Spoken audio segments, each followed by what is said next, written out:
मेरे पापा का क्या नेचर था कि मतलब बिना मतलब में मूड ऑफ कर देना मम्मी का।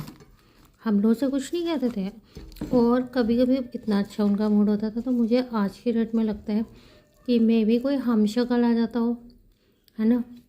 तो बिल्कुल ऑपोजिट बिहेवियर।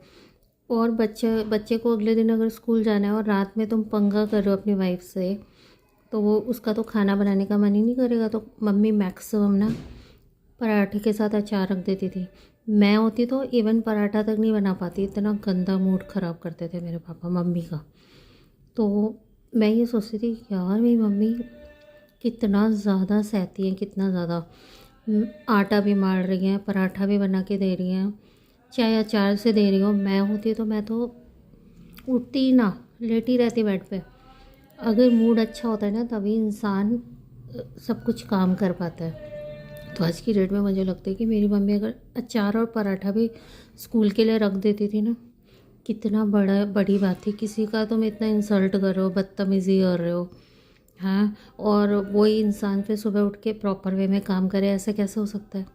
तो कुछ लोग थे स्काउंड्रल जो मेरे पापा को या तो भड़काते थे, जो उनका अचानक से एकदम ऑपोजिट बिहेवियर हो जाता था। एक देवता वाला बिहेवियर और एक डेविल वाला बिहेवियर, दोनों बिहेवियर मैंने अपने पापा के अंदर देखे।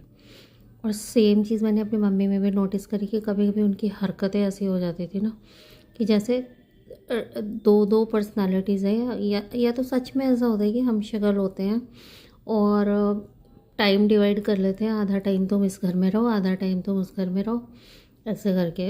ये थॉट अब आता है, मुझे तब नहीं आता था। तब तो लगता था यार शादी क्यों करते हैं जब इतना लड़ाई करना है तो। और पापा का नेचर था ना, पता नहीं किस किस को घर में बिठा बिठा के चाय बनाओ, ये बनाओ, सारे दिन मम्मी काम ही करती रहती थी। मेहनती तो दोनों ही थे, बट मैं ये सोच रही हूँ कि मम्मी अगर हमें चाय पर मतलब हमें ना अजवाइन की पूड़ी और चाय भी खिला देती थी मूड ख़राब में, तो कितनी बड़ी बात है कि इंसान का मूड ख़राब है फिर भी वो तुम्हें पका के खिला रहा है।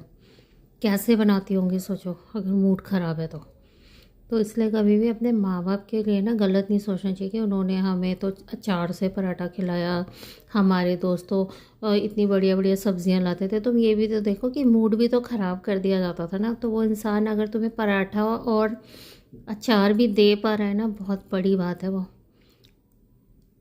बहुत बड़ी बात है। इन चीज़ों को समझो। ये कुछ लोग होते हैं जो भड़काते हैं, फैमिली में फूट डालते हैं, हस्बैंड वाइफ को लड़वाते हैं कि बच्चों का ध्यान ही ना दें, आपस में लड़ते रहे। इन चीज़ों को जब आप समझोगे ना तो आपको सिंपैथी आएगी अपने पेरेंट्स के लिए कि पेरेंट्स को भड़काने वाले भी होते हैं लोग।